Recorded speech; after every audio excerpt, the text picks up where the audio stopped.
parle de la légende de la fontaine Mathilde. Donc la fontaine a le nom de la comtesse Mathilde. Mathilde qui était originaire de Canossa, donc ça se situe en Émilie-Romagne, en Italie, une merveilleuse région. Et la comtesse Mathilde, en fait, c'était un petit peu, c'est une dame qui a su dominer les hommes de son temps parce qu'elle a eu beaucoup d'influence et de pouvoir, notamment pendant la période des investitures, donc avec le pape et le roi Henri IV. Alors ici, pour le cas qui nous préoccupe avec la fontaine, donc Mathilde était aussi la cousine du comte de Chiny.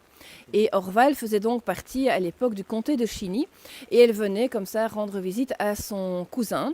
Mathilde a malheureusement perdu très jeune son mari. Elle était inconsolable et lors d'une visite, un petit peu pour se changer les idées chez son cousin, eh bien, elle vient ici dans les bois d'Orval pour une partie de chasse. Alors, elle est un petit peu fatiguée et elle voit la fontaine, elle se repose, elle dit « je vais me reposer un petit peu au bord de la fontaine ». Et tout en se reposant, elle laisse traîner sa main dans l'eau. Et au moment où elle reprend sa main, elle retire sa main, elle n'a plus son anneau nuptial. Alors c'est la catastrophe, elle est jeune veuve, c'était le seul objet qui la reliait encore à son mari. Et c'est la panique, elle crie, tout le monde se met à chercher, même les moines commencent à chercher après l'anneau, voilà. Et tout d'un coup, elle implore la Vierge Marie. Elle se dit, je vais implorer la Vierge Marie. Elle dit une prière.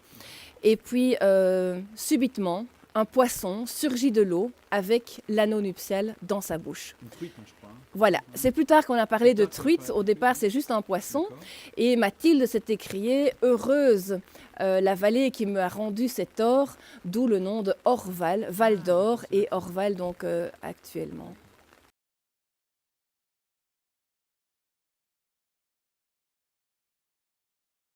En fait, on a connaissance d'une légende semblable déjà à l'époque d'Hérodote, donc dans l'Antiquité.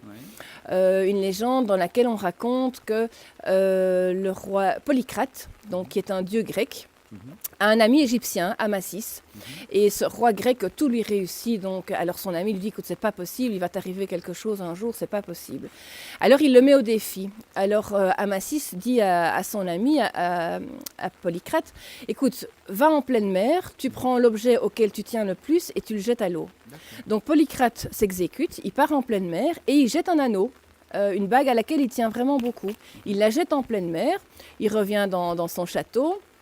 Quelques jours plus tard, un habitant du village, un pêcheur, vient au château parce qu'il a fait vraiment une très belle prise. Il a un poisson énorme. Et donc, il a décidé de l'offrir à son roi.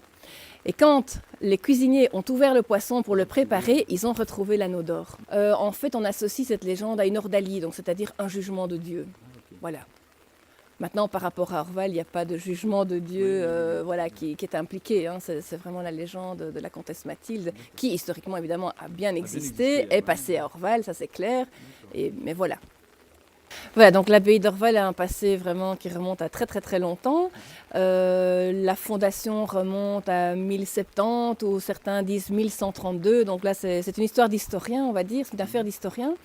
En tout cas, pour le lieu qui nous occupe ici, donc nous sommes tout près des ruines, à proximité des ruines de l'abbaye et non loin de la nouvelle abbaye donc, qui a été reconstruite en 1926 et qui a été inaugurée en 1948, donc c'est l'abbaye telle qu'on la connaît aujourd'hui. Donc en réalité, les premiers écrits connus de la légende datent du XVIe siècle. On n'a rien trouvé qui datait avant, antérieur au XVIe siècle. Et à cette époque-là, en fait, on ne retrouve pas l'anneau. Mathilde ne retrouve pas son anneau. Il est perdu, elle ne le retrouve pas, mais on donne quand même le nom d'Aureavalis au lieu, donc Orval en latin. Et il faut attendre le XVIe siècle, donc le XVIIe siècle, pardon, pour avoir la première version dans laquelle on retrouve l'anneau. Et l'anneau n'est pas remonté par un poisson, mais il est simplement remonté par les remous des sables qui stagnent dans le fond de la fontaine. Et alors la toute dernière version, donc celle que j'ai racontée tout à l'heure, en réalité date du 19e siècle. C'est la toute dernière, elle est plus récente, c'est Sibonalaire qui l'a écrite.